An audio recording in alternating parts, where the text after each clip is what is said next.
Tornar-se cristão é algo mais que unir-se a uma igreja cristã. É muito mais do que simplesmente frequentar a igreja e receber o batismo em água. Ensina-nos a Bíblia que tornar-se cristão significa somente receber a vida eterna. Muitas pessoas têm um conceito errado a respeito do significado da vida eterna. Imaginam que vida eterna significa que vão viver por toda a eternidade no céu. Na verdade, a alma não morre, pelo que até o pecador viverá por toda a eternidade no inferno. Portanto, veja bem, aceitar a Jesus Cristo não significa apenas viver na eternidade. A palavra grega para a vida eterna é zoeaionion, que significa o tipo de vida de Deus. Você e eu temos a vida humana, que foi amaldiçoada por Deus com a pena de morte. Mas quando fomos a Cristo, nossos pecados foram perdoados. Fomos purificados e o Espírito Santo veio morar em nós, trazendo às nossas almas a vida de Deus. Jesus Cristo é a vida de Deus. Quando ele vem à sua alma, você passa a ter a vida eterna, a vida de Deus. Muitos pensam que os verdadeiros cristãos não são diferentes dos pecadores, mas há uma tremenda diferença. Os crentes são tão diferentes dos incrédulos, como o céu é diferente da terra, porque os verdadeiros cristãos têm a vida de Deus em seu coração. Se você tiver a vida de Deus em você, irá para o céu e viverá ao lado de Deus, pois a vida de Deus estará vivendo em você a partir de agora mesmo, a partir do momento em que você aceitar a seu Filho como seu Salvador. Disse Jesus Cristo que se alguém tem a vida de Deus em si, 5 sinais se seguirão em sua vida. Antes de subir aos céus, deixando a terra, o Senhor fez uma tremenda promessa aos seus seguidores. E esses sinais hão de seguir os que creem. Em meu nome expulsarão demônios, falarão novas línguas, pegarão em serpentes, e quando beberem alguma coisa mortífera, não lhes fará dano algum. Imporão as mãos sobre os enfermos e os curarão. Depois de o Senhor lhes ter falado, foi recebido no céu e assentou-se à destra de Deus. Então os discípulos partiram e pregaram por toda parte, cooperando com eles o Senhor e confirmando a sua palavra por meio de sinais que a acompanhavam. Disse também Jesus que os céus e a terra haviam de passar, mas suas palavras permaneceriam. A palavra de Cristo deve permanecer, e ele a confirma com sinais que a acompanham. Leio na Bíblia que Jesus Cristo é o mesmo ontem, hoje e eternamente. Seu ministério nunca mudou. Ele está conosco hoje e devemos ver estes 5 sinais acompanhando o nosso ministério. Somente a incredulidade dos cristãos os impedem de fazer esses sinais. Mas se cremos, todos esses sinais nos acompanharão. O primeiro sinal é que expulsaremos os demônios pelo nome de Jesus. Em nossos dias, as pessoas nos perguntam: onde estão os demônios? Diz-nos a Bíblia que no começo de nossa história o diabo se aproximou-se de Adão e Eva e os enganou. Enquanto Jesus esteve neste mundo, foi tentado por Satanás. Depois de jejuar durante 40 dias e 40 noites, quando ele se dirigiu à sinagoga para pregar, e por onde quer que ele fosse, Satanás o desafiava. E por onde quer que Cristo fosse, ele expulsava demônios. Em certa ocasião, ele disse a Pedro: "Para trás de mim, Satanás." Mais tarde, o diabo haveria de entrar no coração de Judas Iscariotes e nele plantar a ideia de trair a Cristo. As pessoas de mentalidade mundana não entendem as coisas espirituais, mas quando somos iluminados pela vida de Jesus, ficamos sabendo que existe um inimigo chamado diabo. Nesses últimos dias, a obra do diabo está aumentando, mas Cristo nos concedeu esta promessa, segundo a qual podemos expulsar demônios em seu nome. Diz a Bíblia que Cristo é a verdade e que sua palavra é a verdade. Os ímpios dizem que o diabo não existe, mas Cristo nos diz que existe um diabo e seus demônios para serem expulsos. As pessoas ímpias dizem que existe apenas a natureza humana, mas Jesus nos diz que o diabo causa a concupiscência da carne, a concupiscência dos olhos e a soberba da vida. Nós, crentes, devemos desafiar os poderes de Satanás. Eu estava pregando em minha igreja, certo dia, e estava no auditório a esposa de um famoso médico. Ela estava paralisada de um lado e arrastava uma perna ao caminhar. Depois de ouvir o evangelho, ela passou a frequentar a igreja com regularidade. Em certa manhã, ouvi o som de uma gargalhada estranha que vinha da igreja. Senti um calafrio percorrer minha espinha.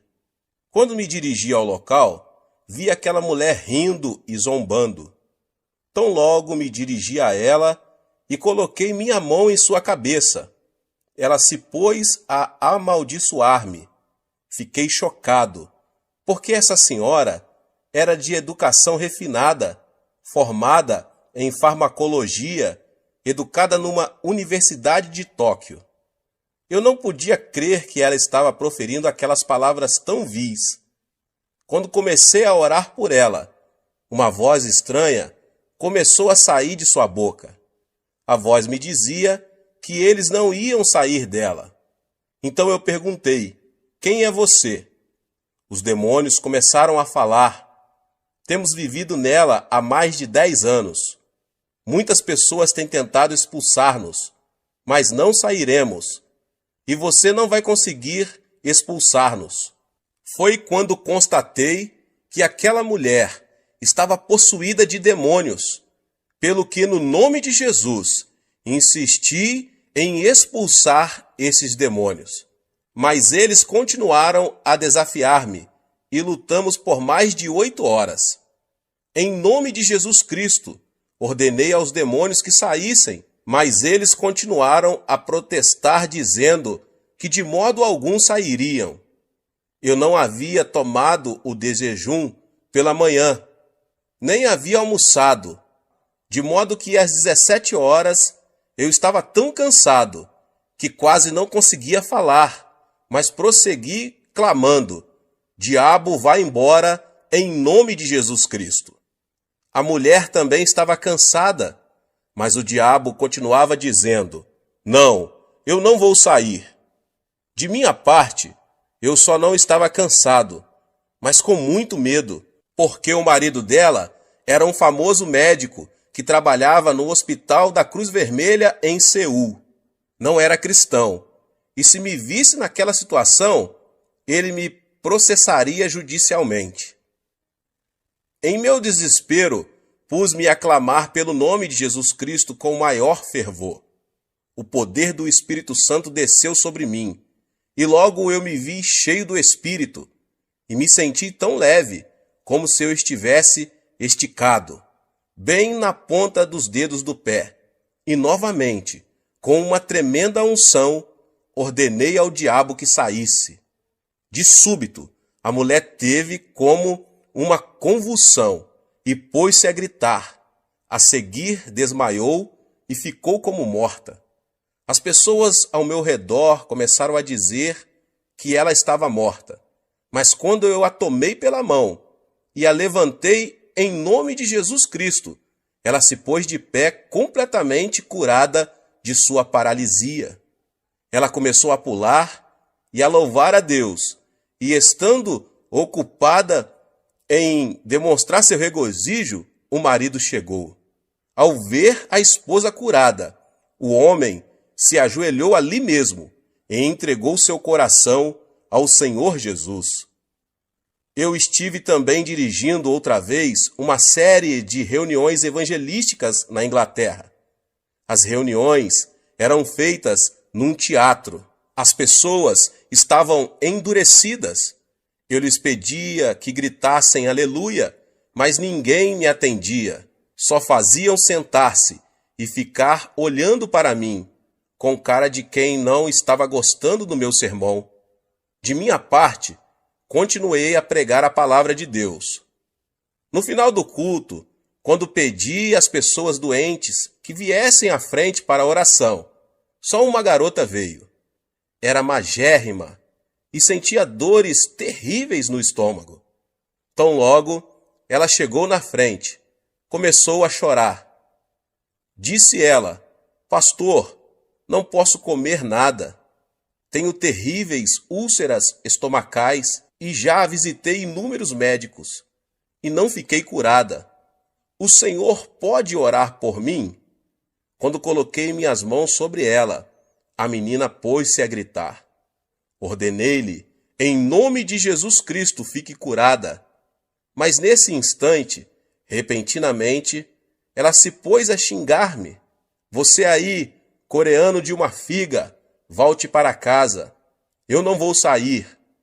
Perguntei-lhe então, quem é você? Respondeu-me a voz, eu sou o diabo, e eu vou destruir esta menina. Antes de sair, eu vou matá-la. As pessoas por todo o teatro ouviram essas palavras.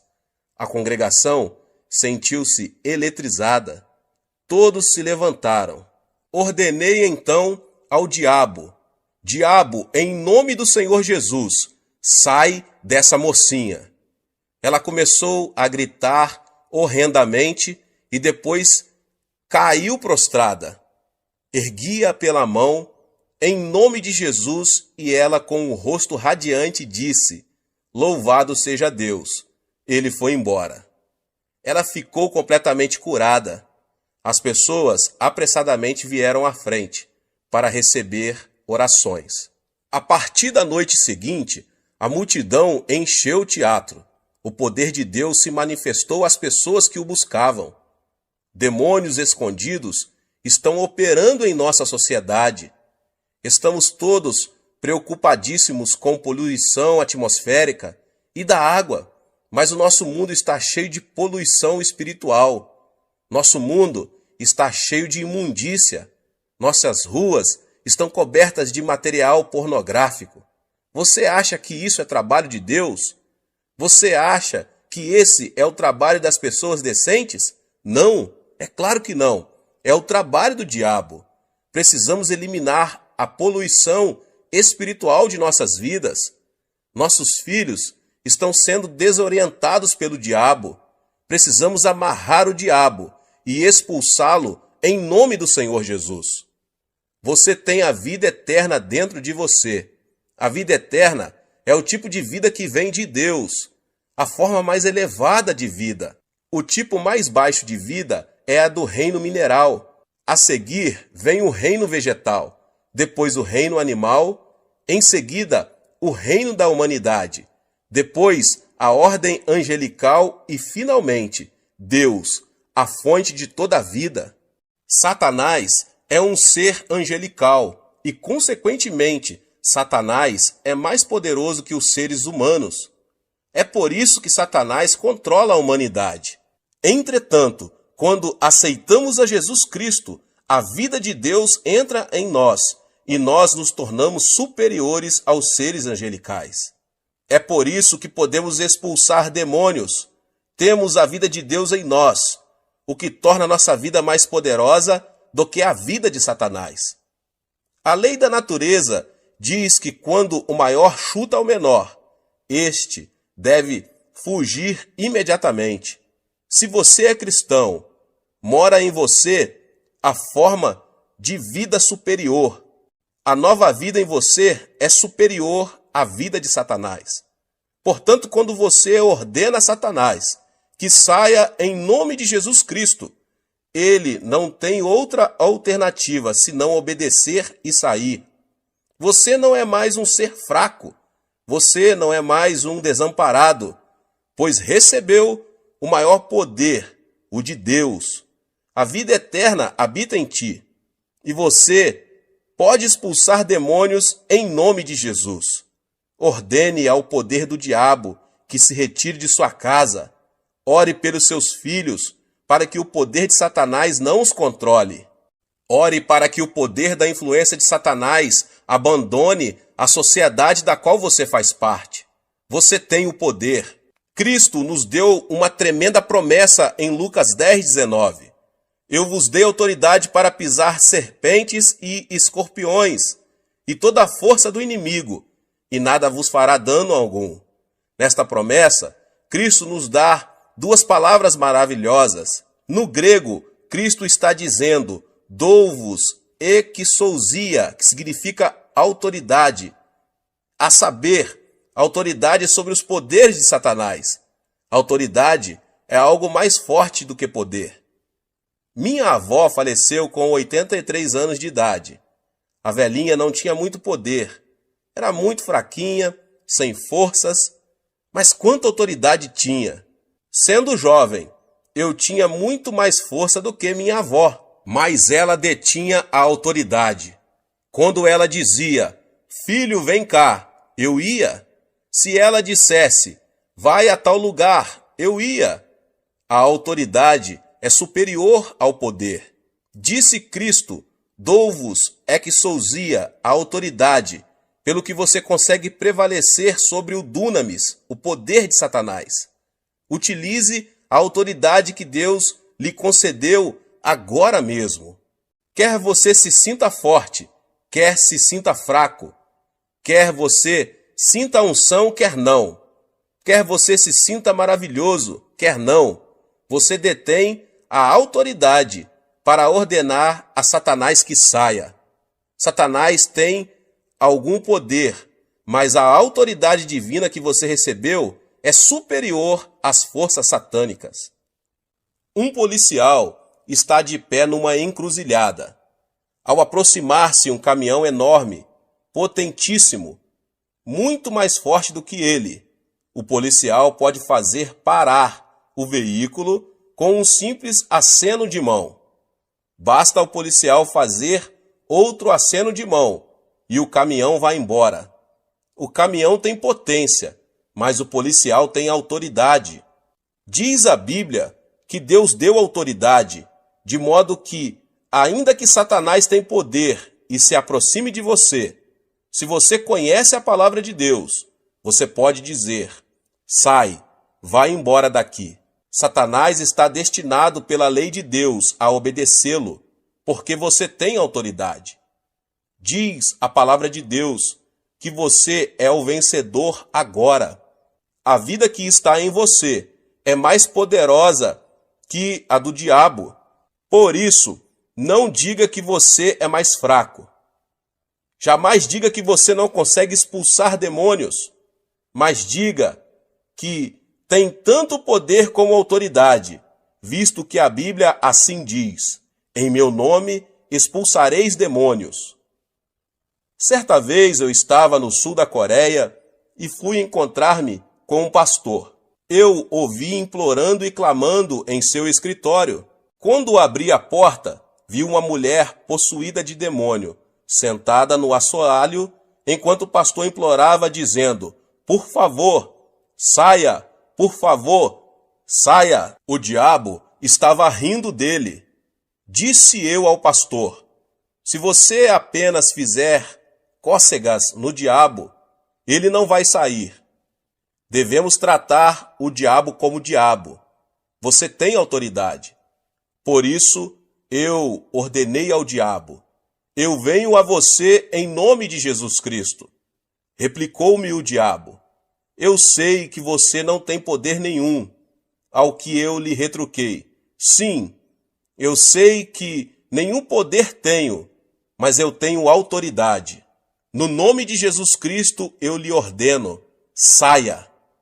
Imediatamente o diabo saiu, e a mulher se sentiu aliviada. Você tem a vitória. Não tenha medo de Satanás. Nós podemos expulsar o diabo. Este é o primeiro sinal dos que se seguiriam como promessa feita a você. Em segundo lugar, disse Jesus que em seu nome os crentes falariam em novas línguas. Diz a Bíblia que quando os primitivos cristãos receberam o batismo no Espírito Santo, eles falaram em línguas.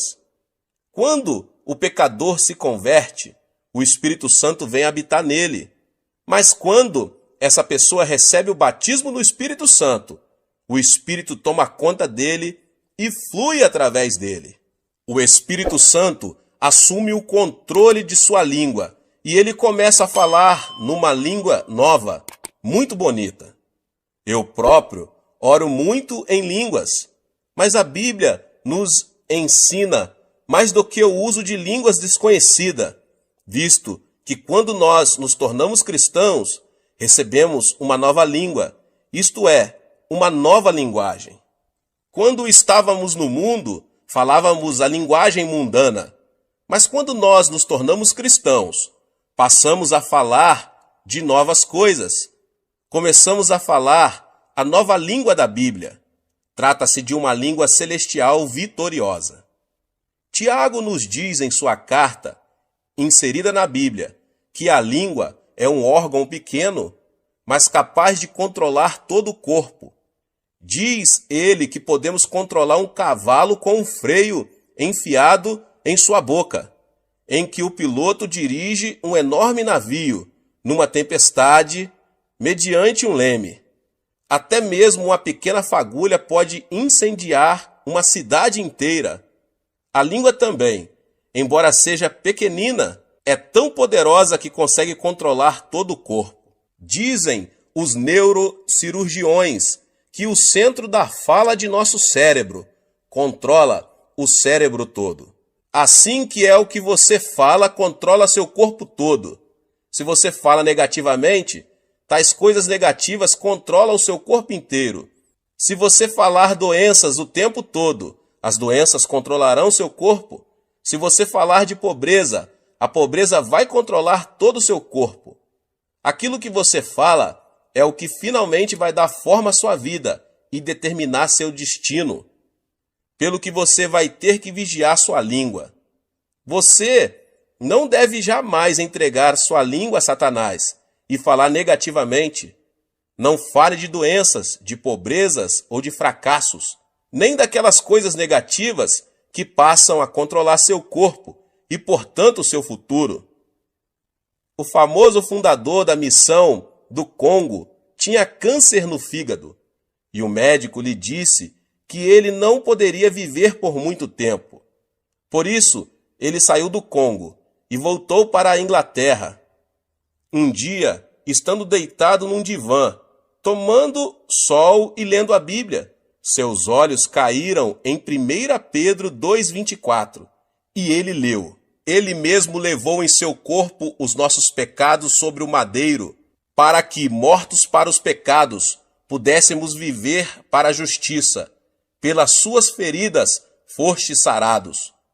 Uma nova revelação veio ao seu coração. O médico disse que eu sou um moribundo. A Bíblia diz que pelas suas feridas eu fui curado.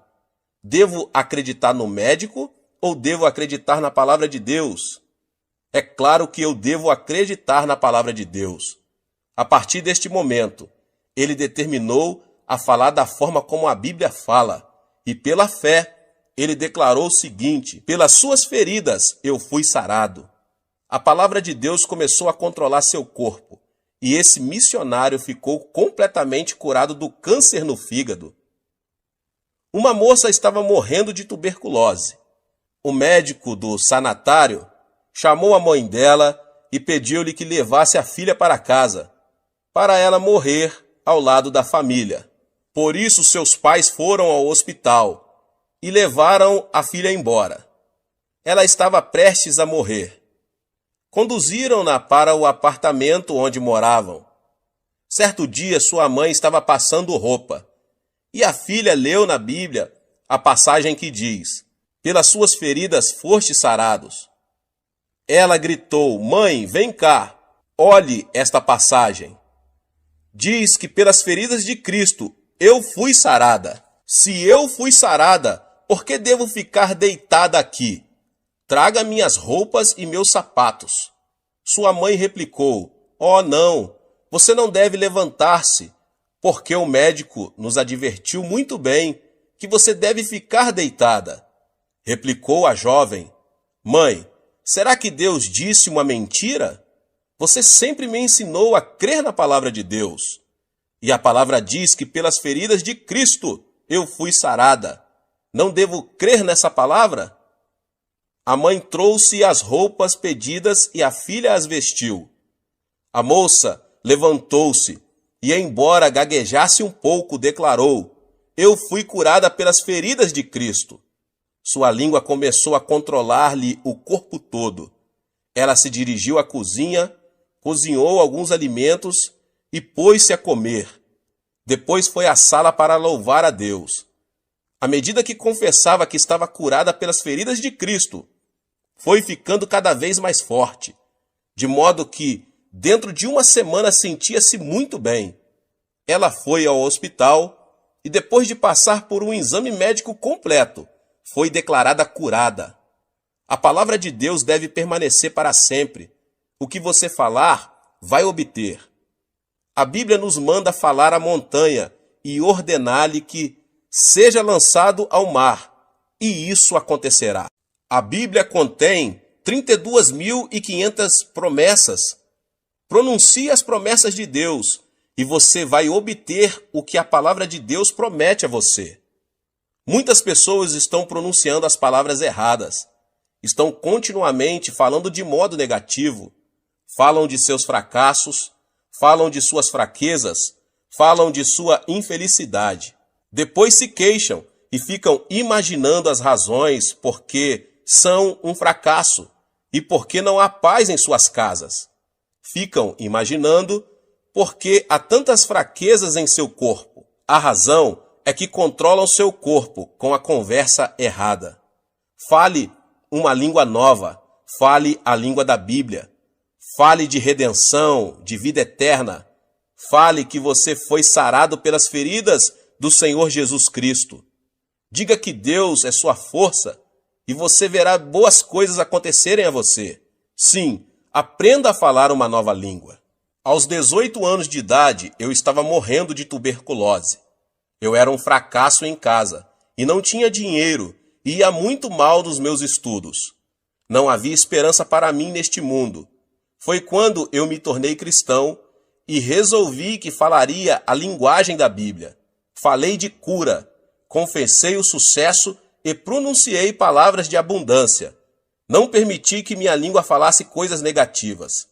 Neste momento estou pastoreando uma congregação de 600.000 membros e Deus nos deu capacidade de construir uma igreja que custa cerca de 5 milhões de dólares. Também estamos enviando missionários pelo mundo todo. Quando mudei minha maneira de falar, minhas circunstâncias mudaram também. Um dia li um jornal médico coreano, um artigo muito interessante, escrito pelo diretor-geral da Associação Médica. Disse ele que muitos coreanos estavam morrendo do que ele denominava morte habitual. Disse que muitas pessoas acham que vão morrer com 50 e poucos anos, porque seus pais haviam morrido nessa idade. Por isso, ao entrar nos 50 e poucos anos, já começaram a ter tonturas e pensam que vão morrer logo. E muitas pessoas morreram nessa faixa de idade, ainda que não haja causa médica para a morte. Disse o médico que a pessoa não deve antecipar a mesma experiência de seu pai, porque esse raciocínio tem produzido muitas mortes prematuras. Eis aí, até um médico incrédulo confessa que a língua controla nosso futuro. Você pode ser vitorioso, você pode ser curado. Sim, você pode viver uma vida feliz. Comece agora mesmo a falar a palavra de Deus e mantenha o tipo correto de conversa. Ponha as palavras certas em sua boca. fale uma nova língua. Em terceiro lugar, a Bíblia diz que os crentes pegarão em serpentes. Isso não significa que devemos andar por aí pegando em cobras. Só um louco faria isso. Serpente aqui significa Satanás. A serpente chamada Satanás chegou a Adão e Eva no jardim do Éden e seduziu-os, fazendo-os voltar-se contra Deus. Nós, seres humanos, somos feitos de corpo, alma e espírito. Mediante nossos 5 sentidos, pertencentes ao nosso corpo físico, nós nos comunicamos com o mundo. Portanto, nosso corpo é mundano. Nossa alma é nosso verdadeiro eu, nossa verdadeira personalidade. Mediante o conhecimento e as emoções, nossa alma pode tomar decisões e exercer sua vontade. Portanto, nossa alma é apenas autoconsciente. Somente mediante nosso espírito podemos comunicar-se com Deus. Através do nosso espírito conhecemos Deus e o adoramos. Essa serpente, Satanás, vem a nós, nos tenta e nos induz a viver uma vida mundana, isto é, centralizada no mundo. Quando vivemos esse tipo de vida, Satanás exerce domínio sobre nós. Mas quando vivemos uma vida centralizada em Deus, temos domínio sobre Satanás. Temos o poder de apanhar e amarrar a serpente. Podemos expulsar demônios. Quando você decide viver uma vida centralizada em Cristo, você se torna uma pessoa dirigida pelo Espírito Santo. Afirma a Bíblia que os filhos de Deus vão pegar Satanás. É fácil detectar a obra maligna. Toda e qualquer palavra que sai do ego carnal vem de Satanás. Mas toda e qualquer palavra que induz você a viver uma vida centralizada em Cristo é proveniente do Espírito Santo. Agora você pode pegar em serpentes. Você consegue discernir a obra do maligno e expulsá-lo. Em quarto lugar, a Bíblia diz que se os crentes beberem alguma coisa venenosa, mortífera, não lhes fará mal algum. Certo dia, eu fui a uma cidadezinha para um culto. Veio a mim uma garotinha de 7 anos de idade. A boca da menina estava toda queimada. Era uma órfã que havia perdido seus pais quando fugiam da Coreia do Norte como refugiados. A menina estava trabalhando na casa de uma senhora muito rica e muito perversa. À noite, a menina não podia sequer ir à cozinha para beber um copo de água. Em certa noite, a menina sentiu uma sede muito grande. Ela rastejou até a cozinha e pôs-se a tatear no escuro à procura de água, sem perceber que aquela vasilha continha veneno contra ratos. Ela bebeu um gole. Embora a pobrezinha tenha começado a vomitar sangue, a patroa não a levou a um pronto-socorro médico, deixou-a de lado para que morresse. Mas essa menina era cristã e começou a clamar por Jesus Cristo, pois o Senhor a tocou. Depois de contar-me sua história, a menina abriu a boca. Viu que, embora seus lábios estivessem queimados, nenhum dano havia sido feito em sua garganta. Seu esôfago estava perfeito. A palavra de Cristo havia sido posto à prova. A menina havia bebido do veneno violento e não tinha sido prejudicada. Hoje bebemos veneno de todo tipo. O ar é poluído, a água é poluída. Pior do que isso, sofremos de poluição espiritual. Quando ouvimos rádio ou vemos TV, esse veneno penetra em nossa mente. Mais pessoas sentem-se deprimidas hoje do que em toda a história humana. Durante a Segunda Guerra Mundial, apenas 300 mil americanos morreram na frente de combate, mas muito mais de 1 milhão de pessoas morreram na nação americana por causa do veneno trazido pelos ataques do coração e preocupações. Mais pessoas morreram hoje, no mundo inteiro, por causa do medo e das preocupações do que por outras coisas. Diz a Bíblia que no nome de Jesus Cristo nós podemos livrar-nos deste poder venenoso. Quando você se ajoelha e ora em nome de Jesus Cristo, o espírito de medo o abandona. Você se livra desse veneno espiritual e passa a ter paz e alegria pelo nome de Jesus. Às vezes, quando chego em casa depois de um dia duro no escritório da igreja, sinto-me muito estranho. Minha esposa parece irritada, meus filhos parecem agitados demais e eu fico aborrecido. Parece-me que estou disposto a ter uma briga com minha mulher e que meu lar todo está envenenado. Quando eu era um cristão inexperiente, minha esposa e eu costumávamos ter discussões monumentais que duravam dias. Agora eu sei que existe um meio melhor. Eu entendo que o envenenamento provém da sociedade, pelo que eu ajoelho imediatamente e expulso o mau espírito que veio para destruir meu lar. Reivindico a vitória em nome de Jesus Cristo e logo sinto o seu imenso poder de cura fluindo por toda a casa. Então, quando olho para minha mulher, ela está sorrindo e eu começo a sorrir também. Apertamo-nos as mãos e nosso lar se torna cheio de paz. De tempos em tempos, você precisa de cura em seu lar.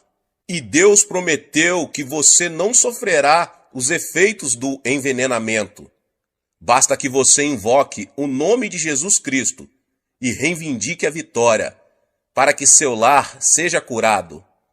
Finalmente, a Bíblia diz que os crentes imporão as mãos sobre os enfermos e eles serão curados.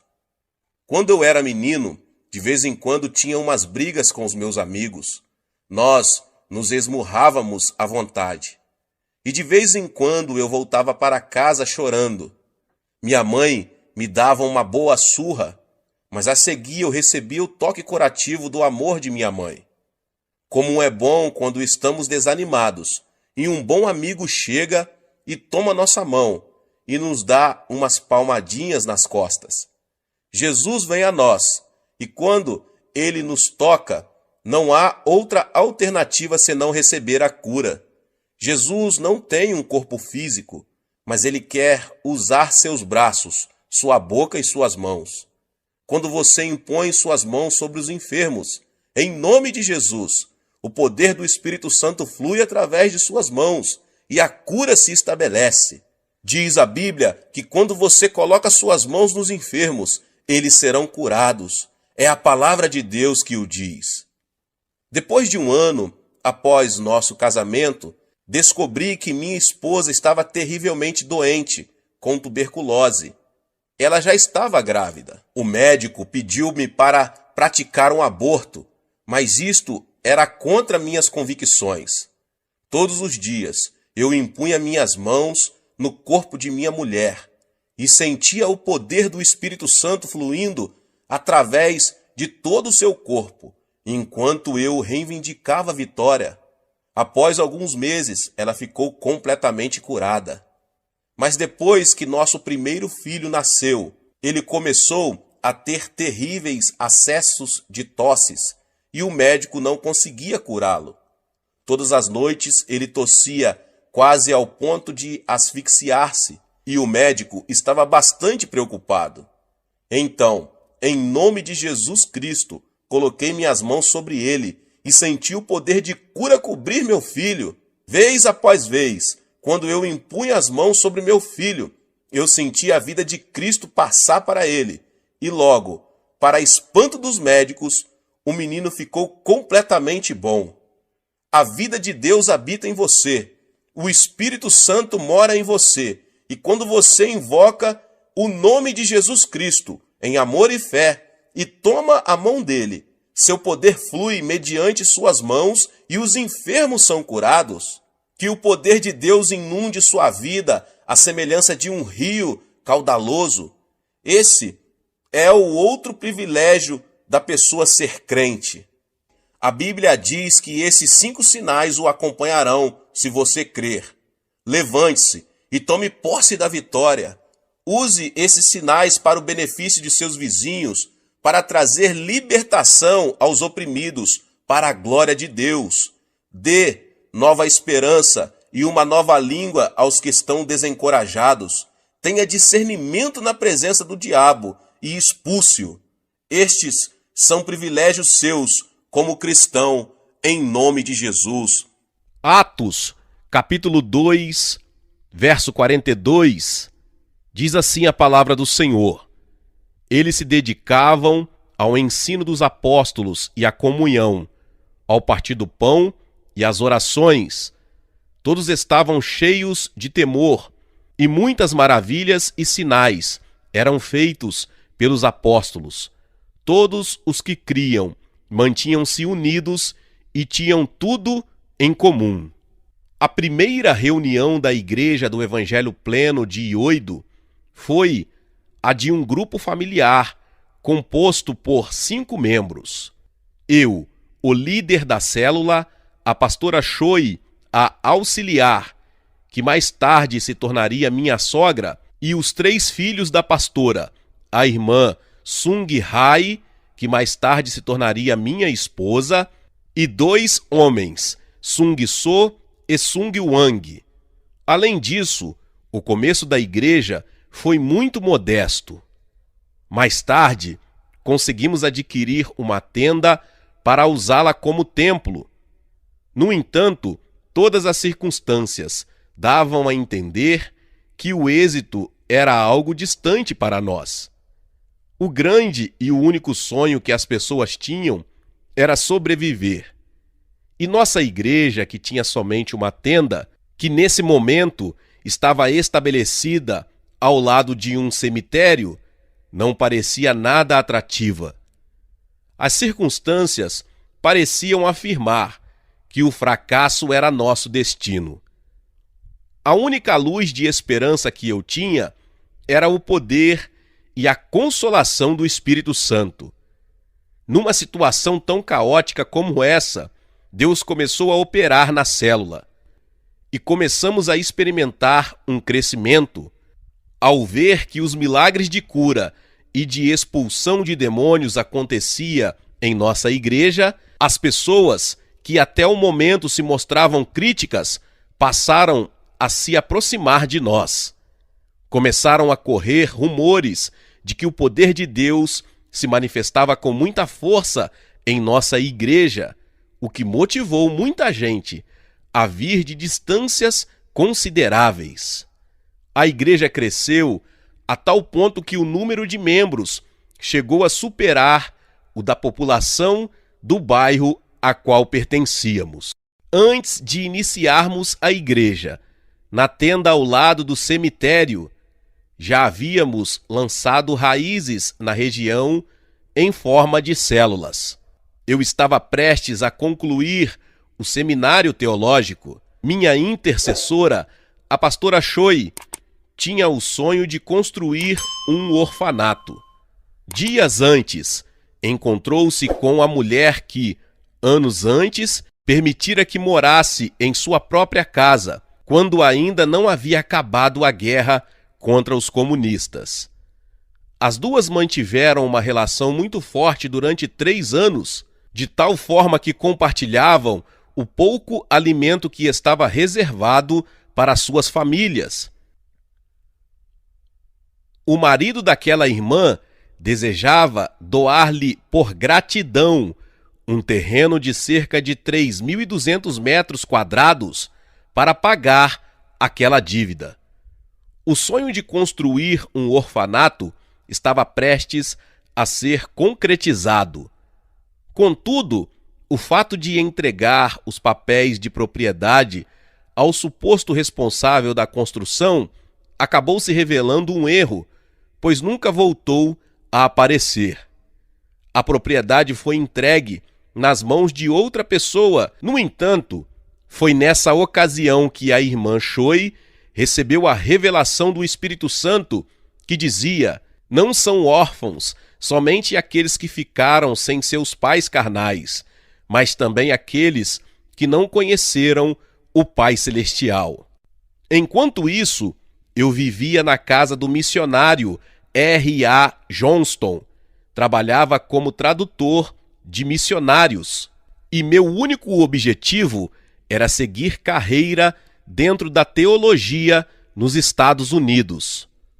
Quando recebi a notícia de que a irmã Choi abrira um orfanato, decidi ir vê-la. Meu único motivo era cumprimentá-la e orar por ela por alguns minutos.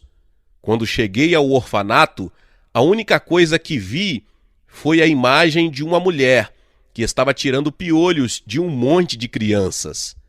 Mamãe, como tem passado? Ouvi dizer que abrira um orfanato, mas vejo que luta com piolhos. Seja bem-vindo. E você, como está? Terminou com os preparativos para ir para o exterior? Sim, claro. Vou receber meu título de doutor nos Estados Unidos e espero que a senhora me acompanhe em oração. Creio que você vai conseguir. Você é muito talentoso. Claramente, vem à minha memória quando saíamos juntos para pregar nas estações de trem de Seul e na Praça Pagoda. Você se lembra disso? Claro, lembro que não nos deixaram subir no metrô por causa do tambor. E no fim, não tivemos outro jeito senão ir caminhando e tocando um tambor desde Soedaimon até a Praça Pagoda. Sim, é verdade. Que coragem nós tínhamos! Não nos sentíamos envergonhados por nada. As pessoas tentavam esconder suas lágrimas quando nos ouviam cantar louvores. Mas as pessoas gostavam mais de sua mensagem. Elas se deleitavam realmente com suas mensagens. A propósito, o tempo das chuvas está chegando. Creio que seria melhor construir imediatamente uma casa e começar ali mesmo uma igreja. Estou certo de que Deus estará com a senhora. Aqui terminamos a conversa e eu me encontrava ajudando na construção da casa junto com o pastor amigo e um carpinteiro. O único problema é que não tínhamos um só tijolo. Surpreendentemente, uma vizinha nos ofereceu que usássemos todo o material necessário para a construção da igreja, pois uma fábrica de tijolos lhe devia dinheiro. Era evidente de que a mão de Deus se movia a nosso favor. A madeira que fazia falta para a construção, nós a compramos fiado. Dessa forma, começamos a construir o que em pouco tempo seria nosso templo. Era minha responsabilidade planejar a construção, colocar os tijolos um em cima do outro, enfim, todo o trabalho de alvenaria. Um missionário nos deu uma mão com a questão da eletricidade. Tudo ia bem. O único problema era que não tínhamos dinheiro para pagar o material e a mão de obra. Certo dia, recebemos a visita do administrador de finanças da empresa em que a irmã Choi certa vez trabalhava. O motivo da visita era um salário que eles deviam à minha futura sogra. Esse foi o segundo milagre. Eu me perguntava, como pode ser que as pessoas venham nos trazer dinheiro? Poderíamos ter sido totalmente ignorados. Indubitavelmente, Deus havia depositado dinheiro para a construção de sua igreja. Aleluia! Obrigado, Deus! Todos estávamos impressionados pela direção sobrenatural de Deus e chegamos a pensar que Deus tinha um propósito especial para a nossa vida. O total desses milagres tornou-nos possível pagar, nesse mesmo dia, todo o custo do material e a mão de obra. Eu mesmo desenhei a casa em 3 cômodos e uma cozinha. As portas que dividiam os cômodos eram corrediças. Isso era para aproveitar o pouco espaço que tínhamos, a fim de usá-lo como templo. Esse foi o nosso local de culto, em forma de células, até o momento em que nos mudamos para a tenda. Em 18 de maio de 1958, começamos a primeira reunião, e a pastora Choi havia colocado várias caixas de maçãs cobertas com uma tela para usá-las como púlpito. Lembro de que foi uma quarta-feira. Antes de inaugurar o templo, a pastora Choi começou a percorrer toda a região para anunciar as boas novas. Enquanto ajudava a cultivar pimentas e arrancar ervas daninhas, e já conseguira a confirmação de 5 pessoas de que estariam no culto daquela noite.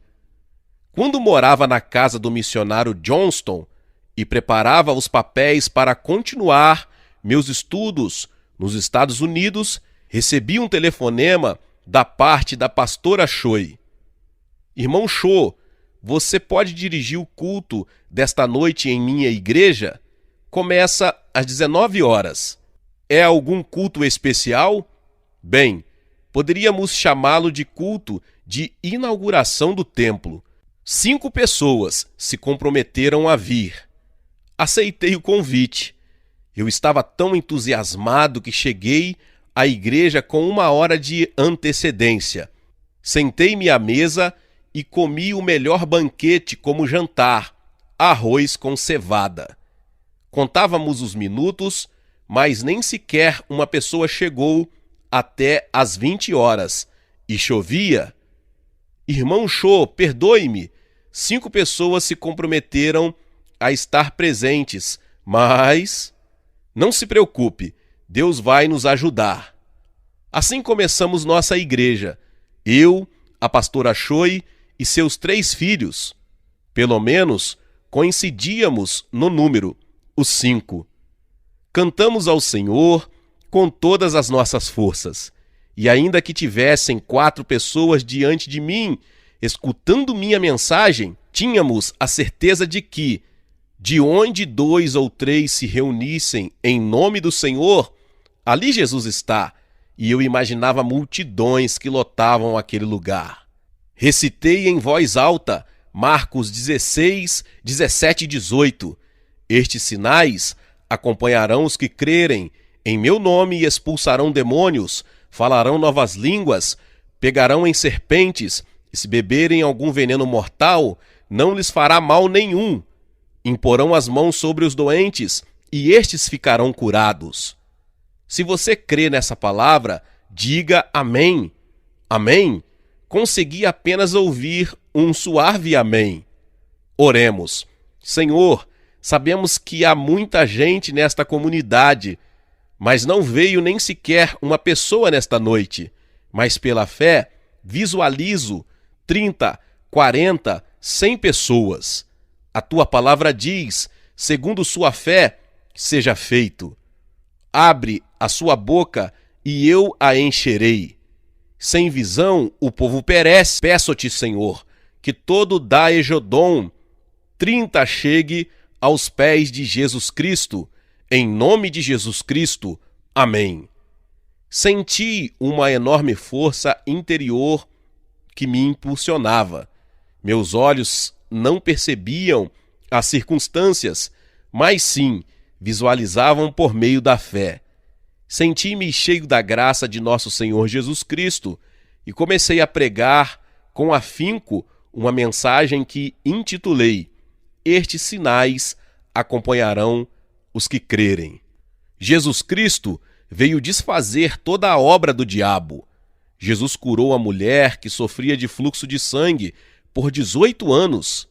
Levantou Lázaro dentre os mortos, expulsou demônios e curou todo tipo de doenças.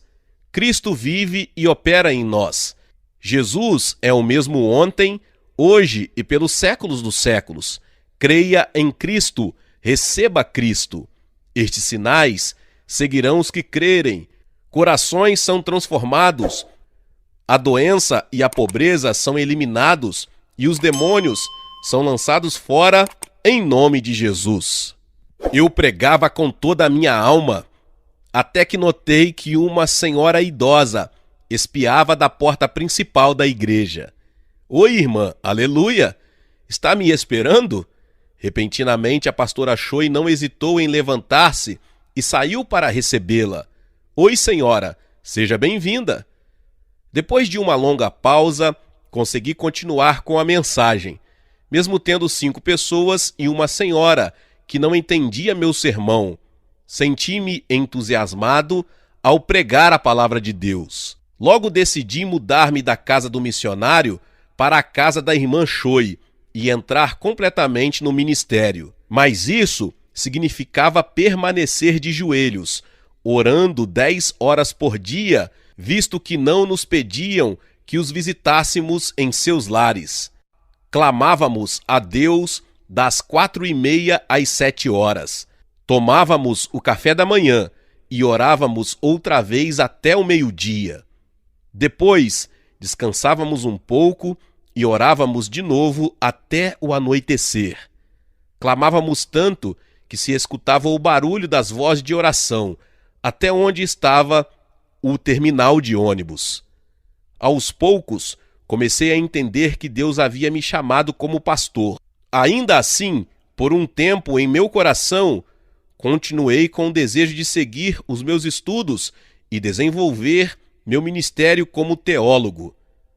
A primeira vez que me veio à mente a ideia de que Deus me havia chamado para pastorear uma igreja foi quando eu travava uma tremenda batalha contra a enfermidade, quando estava no seminário. Meu sonho era ser teólogo. Tudo o que estava guardado em minha mente era receber o título de doutorado em uma universidade dos Estados Unidos e depois voltar à Coreia e capacitar pastores e líderes como professor de teologia. Isso me motivou a ensinar meu idioma ao missionário Johnston e a preparar tudo para continuar os meus estudos nos Estados Unidos. Era uma quarta-feira, a temperatura havia baixado drasticamente e para alguém como eu que sofria de tuberculose, o clima não era nada favorável. E como se não fosse o bastante, os médicos diagnosticaram que eu estava com pneumonia. A temperatura do corpo mantinha em 40 graus e os médicos chegaram à conclusão de que eu corria risco de perder a vida. Fazia muito frio no dormitório do seminário e eu me encontrava num canto lutando contra a enfermidade todos os dias. Fazia 4 dias que eu não comia nada e meus olhos estavam se fechando. De repente percebi que alguém batia em minha porta. Era a irmã Choi. Você sente muita dor? Comeu alguma coisa? Não pude responder a ela, pois não tinha forças nem para abrir a boca. A irmã Choi, que havia sido enfermeira no passado, deu-me um antitérmico e também me ofereceu um pão de carne. Devorei tudo, mas depois de alguns minutos, vomitei o que havia comido e desmaiei. Era uma convulsão estomacal. Logo percebi que, se não fosse pelo sacrifício da irmã Choi e de alguns colegas do seminário, não me teria recuperado. Isso fez brotar em mim um sentimento profundo de gratidão, tanto que certo dia aproximei-me de Choi e disse: quero que seja minha mãe espiritual. Todas essas experiências me levaram a meditar numa grande variedade de coisas.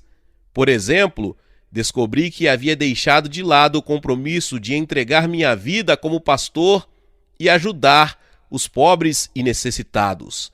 Também descobri uma motivação impura que havia dentro de mim. Meu sonho estava baseado na sede por fama e reconhecimento, e não em que fosse para a glória de Deus. Tive a certeza de que esse desejo não era agradável a Deus e não hesitei em me arrepender e confessar todos os meus pecados ocultos. Depois dessa experiência, continuei lendo a Bíblia e alguns livros relacionados com teologia, assim como não deixei de orar com todo o fervor de minha alma. Subia todos os dias a um monte com outros colegas do seminário para receber a plenitude do Espírito Santo.